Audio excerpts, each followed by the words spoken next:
मेरे घर में ना चाय के साथ ये राइस चिप्स मेरे हस्बैंड बहुत पसंद करते हैं। इसमें मैदा बिल्कुल भी नहीं जाता और एक बार बनाकर मैं इसे स्टोर करती हूँ पूरे महीने तक। सबसे पहले आप एक कढ़ाई में डालें पानी, उसी के साथ डालें देसी घी और नमक। अब हमें पानी में हल्का बॉईल लाना है। तो यहाँ देखें, अब ये परफेक्ट है। अब हम इसमें डालेंगे राइस फ्लावर यानी कि चावल का आटा। एक चीज ध्यान रखें, जिस कटोरी से आप आटा मेजर करें उसी कटोरी से पानी भी मेजर करें। तो 1:1 का रेशियो हमें रखना है। बस आप इसे 3 से 4 मिनट तक मीडियम से लो हीट पे कुक करें। अब ढक के हम इसे पकाएंगे 2 मिनट। तो यहाँ आप देखें, मैंने इसे कुक कर लिया है। अभी हमें इसे रेस्ट करने को रखना है 10 मिनट तक, पर गैस की हीट हम बंद कर देंगे। तो यहाँ अब हम इसे निकालेंगे एक बोल के अंदर और अब हम इसमें डालेंगे सारे स्पाइसेस। आप ये रेसिपी कहाँ से देख रहे हैं मुझे ज़रूर बताएं। हमने डाली है कलौंजी, सेसमे सीड्स यानी कि सफ़ेद वाले तिल, red chilli flakes, Kashmiri red chilli powder, उसी के साथ फ्रेश हरा धनिया और करी पत्ता। अब आप इन सबको अच्छे से मिक्स करें। तो आटा इस पॉइंट पे भी अभी हल्का गर्म है। आप इसको कम्प्लीटली ठंडा नहीं करें, वरना गूंदने में आपको थोड़ी दिक्कत होगी। तो अगर आप पानी का रेशियो हिसाब से रखेंगे तो कभी भी ये जो डो है ये आपका ड्राई नहीं होगा। फिर भी अगर आपको लगता है आपका थोड़ा ड्राई है तो आप 1-2 पानी के ड्रॉप्स इसमें डाल सकते हैं। तो अब हम इसमें डालेंगे थोड़ा सा ऑयल। जैसे आपका आटा कैसे गूंथते हैं हम, वैसा ही हमें इसका करना है। आप देखिए ये कंसिस्टेंसी परफेक्ट है। तो अभी हम इसको शेप देंगे। मैं इसको राउंड छोटी छोटी चिप्स या फिर आप मठियाँ कह लें वैसी शेप दूंगी। बस इस तरह से आप इसको प्रेस करें और ये आपका रेडी है। ये आपके ऊपर है, आप इसे कितना पतला करना चाहते हैं। जितना पतला होगा उतना ये क्रिस्पी होगा। तो तेल को करें मीडियम गरम, थोड़ा सा आटा डाल के देखें और जब ये ऊपर आ जाएगा तो इसका मतलब तेल आपका हो गया है। बहुत गरम तेल में भी इसे फ्राई नहीं करें, वरना अंदर से ये कच्चे रह जाएंगे। फ्राई करते वक्त थोड़ा पेशेंस रखें, आराम से इसको 6 से 7 मिनट लगेंगे। तो अगर मैं आपको अभी दिखाऊं, आप देखें इसके ऊपर ऑयल पे बहुत झाग है, बट जैसे जैसे ये कुक होता जाएगा इसकी झाग कंप्लीटली हमारी कम होती जाएगी। तो 1 मिनट बाद आप इसको स्टर करें, उससे पहले नहीं करें। अगर आपको लगता है ये आपस में चिपक भी रहे हैं तो घबराएं नहीं। जैसे जैसे ये फ्राई होते जाएंगे ये हमारे अलग होते जाएंगे। तो यहाँ अगर अब मैं आपको दिखाऊं, इनका कलर अभी भी थोड़ा लाइट है। इसको 2 मिनट तक मैं और फ्राई करूंगी। तो यहाँ देखें, अब ये बिल्कुल परफेक्ट लग रहे हैं। इसको अब आप निकालें एक टिश्यू पेपर के ऊपर और आप इसे स्टोर कर सकते हैं पूरे 1 महीने तक। मेरे यहाँ ना चाय के साथ ये खस्ता मीठी मट्ठी सभी बहुत पसंद करते हैं। मैं इसे बनाती हूँ गेहूं के आटे के साथ और मैदा इसमें बिल्कुल भी नहीं डालती। और एक बार बनाने के बाद मैं इसे स्टोर करती हूँ पूरे 1 महीने तक। सबसे पहले आप एक परात में डालें गेहूं का आटा, उसी के साथ डालें सूजी। आप बारीक या मोटी कोई भी सूजी ले सकते हैं। अब आप इसमें डालें तिल और उसी के साथ थोड़ा सा नमक। अब आप इन सबको अच्छे से मिक्स करें। तो पहली टिप जो आपको ध्यान रखनी है वो ये कि आप सूजी इसमें ज़रूर मिलाएं। उससे ये जो आपकी मीठी मठियाँ है वो बहुत ही खस्ता बनेंगी। तो इनको अच्छे से मिक्स करें। उसके बाद ही हम इसमें डालेंगे घी।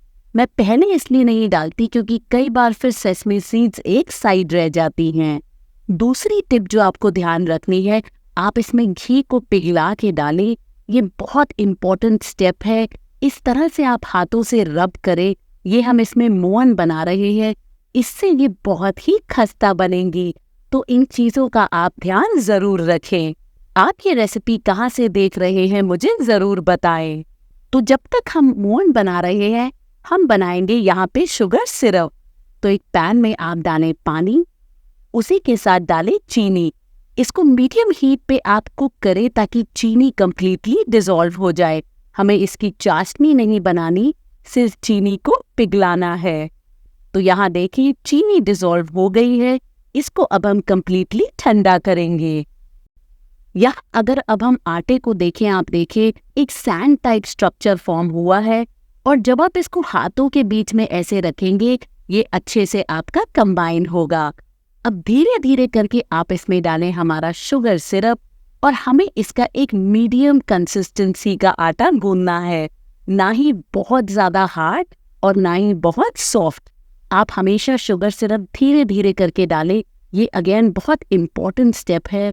कई बार किसी के यहाँ आटा थोड़ा मोटा होता है, सूजी मोटी होती है, तो उस टाइम पे पानी थोड़ा ज़्यादा जाएगा, बट अगर आपका आटा और सूजी बहुत बारीक है तो उस पे पानी आपका थोड़ा कम जाएगा। तो बस इसको अब आप अच्छे से मिक्स करें। यहाँ मैं मीडियम कंसिस्टेंसी की सूजी और आटा यूज़ कर रही हूँ। तो यहाँ आप देखें मेरा सारा शुगर सिरप इसमें लग गया, और मैंने 2 टेबलस्पून ऊपर से डाला है। इसकी कंसिस्टेंसी हमें मीडियम चाहिए। तो बस इसको ढक के अब मैं रेस्ट करने दूंगी 20 मिनट तक। 20 मिनट बाद अब हमारा आटा बिल्कुल रेडी है। अगर आपको इस पॉइंट पे लग रहा है आपका आटा थोड़ा हार्ड हुआ है, तो आप घबराएं नहीं, थोड़ी सी पानी की छींटे डालें और इसको थोड़ा सॉफ्ट कर लें। अब मैं इसको काटूंगी 3 हिस्सों में। तो तीसरी टिप जो आपको ध्यान रखनी है इसे बनाते वक्त, कि हम इसको बहुत ज़्यादा पतला नहीं बेलेंगे। अगर आप इसे बहुत ज़्यादा पतला कर देंगे तो ये बहुत कड़क बनेगी। तो जो थिकनेस है हमें इसकी मीडियम रखनी है। अगर आप बहुत मोटी भी रखेंगे तो वो गलत नहीं है, वो भी अच्छी ही बनेगी, बट मुझे थोड़ी मीडियम थिकनेस पसंद है। तो अब आप इसको अच्छे से रोल करें। यहाँ पे आप एक कटोरी ले सकते हैं शेप देने के लिए। मैं एक छोटा कुकी कटर ले रही हूँ। तो मैं सजेस्ट करूँगी आप इनको बहुत ज़्यादा बड़ा नहीं बनाएं, छोटी छोटी बनाएं। ये बहुत जल्दी आपकी कुक हो जाएंगी और अंदर से खस्ता बनेंगी। तो यहाँ देखिए मैंने सबको अच्छे से शेप दे दी है। एक्स्ट्रा आटे को आप निकालें, और अब हम इसको एक फोक की हेल्प से डॉक करेंगे। ये भी अगेन इम्पॉर्टेंट है। अगर आप ये नहीं करेंगे तो कई बार मठिया फ्राई करते वक्त आपकी फूल सकती हैं। तो दोनों तरफ से ये करके रेडी करें।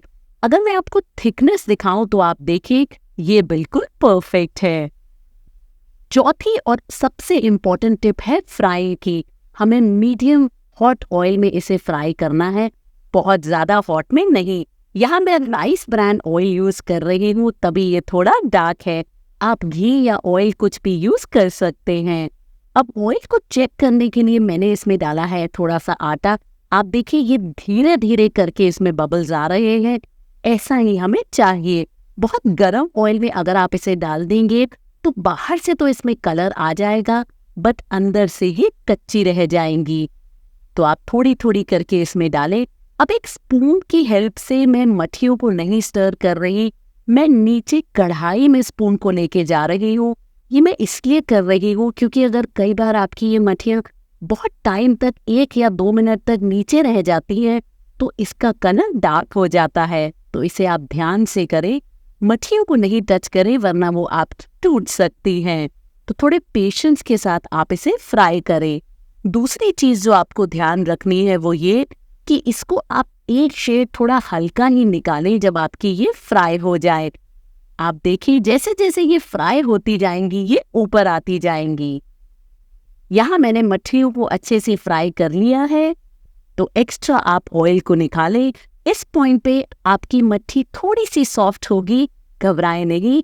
जैसे जैसे ये ठंडी होती जाएगी ये थोड़ी हार्ड होती जाएगी। तो इसे कंप्लीटली ठंडा करके आप स्टोर कर सकते हैं पूरे 1 से 1.5 महीने तक। मैं जब भी ये लेयर्ड नमक पारे बनाती हूँ मुझसे सब पूछते हैं मैंने इसे कैसे बनाया।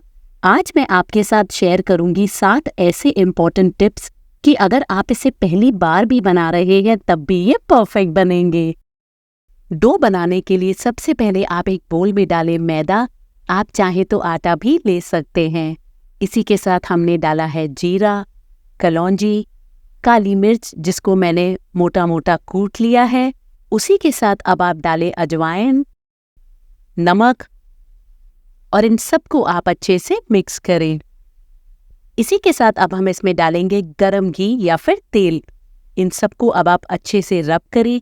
ये आपकी पहली टिप है खस्ता नमक पारे बनाने के लिए। इस तरह से हमें मोहन तैयार करना है। जब आप घी या तेल में ऐसे मैदे को रब करते हैं तो ये बहुत खस्ता बनता है। तो आप इसको 1 मिनट तक इस तरह से करें। आप देखिए ये सैंड टाइप स्ट्रक्चर इसका बना है, और आप जब इसे हाथ में इस तरह से प्रेस करेंगे तो बॉल टाइप स्ट्रक्चर इसका फॉर्म होगा। ये टेक्सचर बिल्कुल परफेक्ट है। अब आप धीरे धीरे करके इसमें डालें पानी। ये दूसरी आपकी इम्पॉर्टेंट टिप है। नमक पारे बनाते वक्त हमेशा इसका आटा थोड़ा सख्त होता है। अगर आप बहुत नरम आटा गूंदेंगे तो आपके नमक पारे खस्ता नहीं बनेंगे, ये थोड़े सॉफ्ट बनेंगे। तो बस आप थोड़ा हार्ड पूड़ी जैसा आटा इसका गूंदें। आप ये रेसिपी कहाँ से देख रहे हैं मुझे ज़रूर बताएं।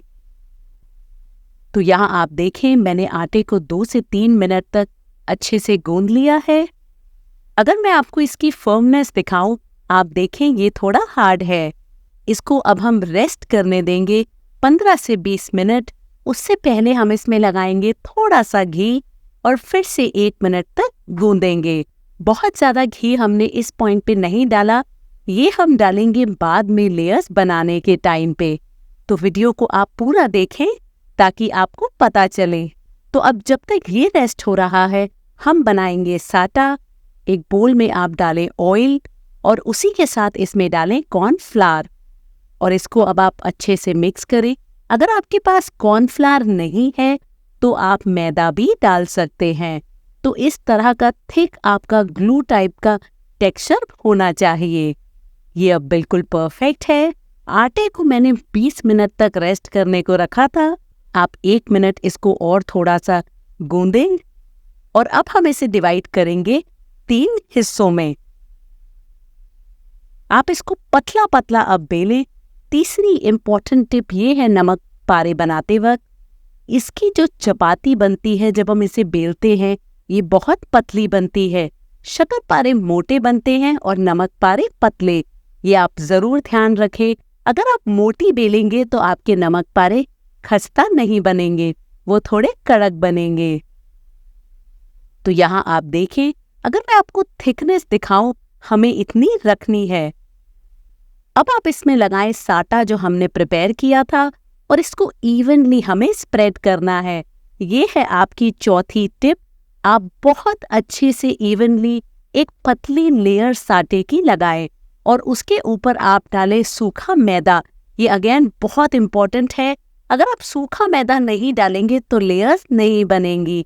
अब हम इसे फोल्ड करेंगे, तो आप ध्यान से देखें, मैं एक के ऊपर एक नहीं कर रही, आपको ओवरलैप इसको फोल्ड नहीं करना।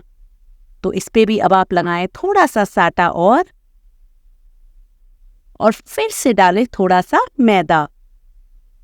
इसको भी अब आप इस तरह से फ्लिप करें। अगेन मैं इसको ओवरलैप नहीं कर रही। ये है आपकी 5वीं टिप फोल्ड करने की। तो अगर आप ये छोटी छोटी चीज़ों का ध्यान रखेंगे तो आपके लेयर नमक पारे बिल्कुल परफेक्ट बनेंगे। अब हम इसे फिर से बेलेंगे, और इस बार जो हमें थिकनेस रखनी है वो पहले से थोड़ी कम। तो आप हाफ साइज का इसे बेलें। यहाँ देखें, अब ये बिल्कुल परफेक्ट है। अब यहाँ पे हमें ध्यान रखना है, साटा की एक और हमें पतली लेयर लगानी है, बट जो कॉर्नर्स हैं उनको हमें छोड़ना है। ये मैं आपको बताऊंगी ये हम क्यों कर रहे हैं। इसमें अब आप लगाएं थोड़ा सा सूखा मैदा, और ये जो हिस्सा अब जो हमने छोड़ा था यहाँ पे हम लगाएंगे थोड़ा सा पानी। ये आपकी 6th बहुत इम्पॉर्टेंट टिप है। आप ये ज़रूर करें, बिकॉज कई बार अगर आप ये नहीं करते तो आपके लेयर नमक पारे फ्राई होते वक्त खुल सकते हैं। तो मैंने कई बार बहुत सारे ट्रायल्स एंड एरर किए हैं, उससे ये जो टिप्स हैं ये निकल के आए हैं। तो आप देखें ये अब बिल्कुल परफेक्ट है। जो एजेस हैं आप उनको परफेक्टली सील ज़रूर करें। इसको अब हम थोड़ा सा और बेलेंगे, और फिर हम इसको पतली पतली लेयर्स में काटेंगे। आप इस तरह से स्ट्रिप्स बनाकर रेडी करें। तो यहाँ आप देखें ऐसी हमें चाहिए।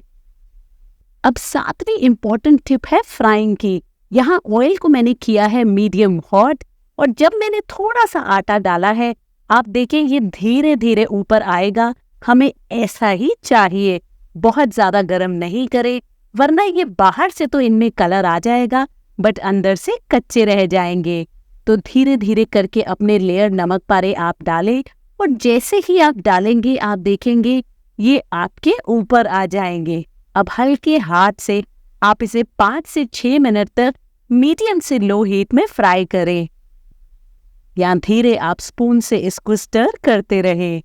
तो अगर आप ये छोटी छोटी टिप्स का ध्यान रखेंगे तो आपके लेयर नमक पारे बिल्कुल परफेक्ट बनेंगे।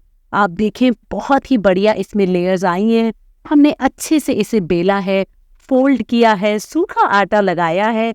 अगर आप ये 7 इम्पॉर्टेंट टिप्स ध्यान रखेंगे तो ये लेयर नमक पारे बिल्कुल परफेक्ट बनेंगे। एक चीज का आप ध्यान रखें, आपको जो भी कलर चाहिए नमक पारों का उससे एक शेड आप पहले ही निकालें, क्योंकि ठंडा होते होते भी ये थोड़ा सा डार्क होंगे। तो लीजिए, बहुत ही खस्ता नमक पारे बनके तैयार है। इसको कंप्लीटली ठंडा करें और फिर आप इसे स्टोर कर सकते हैं एयर टाइट कंटेनर में पूरे 2 महीनों तक। बिना फ्राई किए सिर्फ 4 टेबलस्पून ऑयल में ना मैं ये पोहा चिवड़ा हमेशा बनाती हूँ। ये बहुत हेल्दी है, इसीलिए मैं और मेरे हस्बैंड इसे एंजॉय करते हैं चाय के साथ गिल्ट फ्री। सबसे पहले हमें कढ़ाई में डालेंगे पोहा और हम इसे ड्राई रोस्ट करेंगे। जी हाँ, हम इसमें घी या तेल बिल्कुल भी नहीं डालेंगे। आप इसे मीडियम से लो हीट पे 5 से 6 मिनट तक भुनें।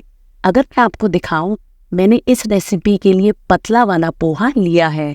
अगर आप देखें ये अभी फ्लैट है, बट जैसे जैसे ये रोस्ट होता जाएगा ये सिकुड़ के थोड़ा छोटा हो जाएगा। तो बस आप इसे 5 से 6 मिनट तक हल्के हाथ से भुनें।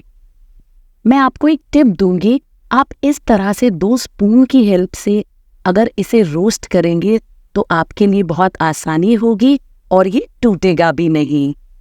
तो बस इसी तरह से आप इसे रोस्ट करें। यहाँ आप देखें 5 से 6 मिनट बाद पोहा अभी आपका सिकुड़ के बहुत छोटा हो गया है। तो ये साइन है कि पोहा परफेक्टली रोस्टेड है। और अगर आप इसे अपने हाथों के बीच में इस तरह से प्रेस करेंगे तो ये इजीली क्रश हो जाएगा। तो पोहा को अब हम निकाल देंगे साइड में और उसी कढ़ाई में हम डालेंगे 4 टेबलस्पून ऑयल। जी हाँ, हम ये पूरा नमकीन सिर्फ ये 4 टेबलस्पून ऑयल में बनाएंगे। तो ऑयल जब हमारा गर्म हो जाएगा तब हम इसमें डालेंगे रॉ पीनट्स और पीनट्स को हमें 3 से 4 मिनट तक मीडियम हीट पे भुनना है 60% तक। जी हाँ, आप ध्यान रखें, हमें पीनट्स को 100% नहीं भुनना, क्योंकि हम सारे इंग्रेडिएंट्स इसी कढ़ाई में डालेंगे और एक साथ इसे रोस्ट करेंगे। तो कई बार लोग पीनट्स को भून के निकाल देते हैं फिर बाकी के इंग्रेडिएंट्स को भूनते हैं, हम ऐसा नहीं करेंगे। तो आप देखें इसमें हल्का गोल्डन ब्राउन कलर आ गया है। अब हम इसमें डालेंगे बादाम और काजू। मैंने इन दोनों को बीच में से तोड़ लिया है। आप इसे भी 1 से 2 मिनट तक भुनें। आप इस रेसिपी को कहाँ से देख रहे हैं मुझे लिखकर ज़रूर बताएं। तो यहाँ मैंने बादाम काजू को एक साथ इसलिए डाला है क्योंकि ये जल्दी भुन जाते हैं, और मैंने पीनट्स को सबसे पहले डाला है क्योंकि वो भुनने में सबसे ज़्यादा टाइम लेता है। तो इस तरह से हम बैलेंस करते हुए सारे इंग्रेडिएंट्स को एक ही पॉट में डाल के भुनेंगे। तो यहाँ आप देखें काजू और बादाम में भी हल्का गोल्डन ब्राउन कलर आया है। इसे भी हमें कंप्लीटली इस पॉइंट पे नहीं भुनना। अब मैं इसमें डालूंगी रोस्टेड चना दाल और इसको भी हम 1 मिनट तक रोस्ट करेंगे। तो ये स्टेप मुझे बहुत आसान लगता है। जैसे मैंने आपको कहा, कई लोग पीनट्स को अलग से भूनते हैं, चना दाल को अलग से भूनते हैं, ड्राई फ्रूट्स को अलग से भूनते हैं। मुझे उसमें थोड़ी ज़्यादा मेहनत लगती है, तो मैं इस तरह से बनाना पसंद करती हूँ। तो यहाँ आप देखें इसको भी मैंने 1 मिनट तक भून लिया है। तो अब इन इंग्रेडिएंट्स को हम कर देंगे साइड में, और यहाँ मैंने डाला है ड्राइड कोकोनट। इसको आप पतला पतला काटें और इसे भी आप 2 मिनट तक भुनें। आप देखें इसमें हल्का गोल्डन ब्राउन कलर आ जाएगा। यहाँ आप देखें नारियल भी हमारे परफेक्टली हो गए हैं, ऐसा ही हमें चाहिए। तो इसको भी अब हम कर देंगे साइड में और इसमें अब मैं डालूंगी ढेर सारे करी पत्ता और हरी मिर्च। इसको भी आप डाल के 1 मिनट तक भुने। करी पत्ता इसमें बहुत ही बढ़िया टेस्ट देता है, तो मैं आपको ज़रूर रिकमेंड करूंगी आप इसमें ऐड करें। तो आप देखिए 1 मिनट तक मैंने इसे भून लिया है और इसका मॉइस्चर निकल गया है। अब आप सारे इंग्रेडिएंट्स को अच्छे से मिक्स करें और 2 मिनट तक इसे और रोस्ट करें। आप इसमें अपनी पसंद के कोई भी नट्स या सीड डाल सकते हैं। तो यहाँ देखिए 2 मिनट बाद हमारे सारे इंग्रेडिएंट्स परफेक्टली रोस्ट हो गए हैं। करी पत्ता भी अच्छे क्रिस्पी हो गए हैं, कुछ भी एक्सेस ज़्यादा रोस्ट नहीं हुआ। अगर आप इस तरह से ध्यान रखेंगे तो आप इसे बहुत आसानी से बना सकते हैं। इसी के साथ मैंने डाली है किशमिश। किशमिश मुझे इस नमकीन में बहुत ही बढ़िया लगती है। तो बस इसे भी आप 1 मिनट तक रोस्ट करें। अब हम इसमें डालेंगे ड्राइड स्पाइसेस। सबसे पहले डालेंगे हल्दी powder, Kashmiri red chilli powder, chaat masala, अमचूर पाउडर, काला नमक, रेगुलर नमक और उसी के साथ पिसी हुई चीनी। अब आप इन सबको अच्छे से मिक्स करें।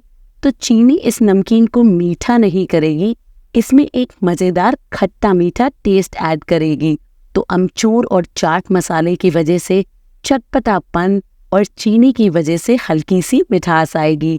आप इन सारे मसालों को डालें, आई प्रॉमिस आपको ये बहुत पसंद आएंगे। तो इसे भी अब आप 1 मिनट तक रोस्ट करें।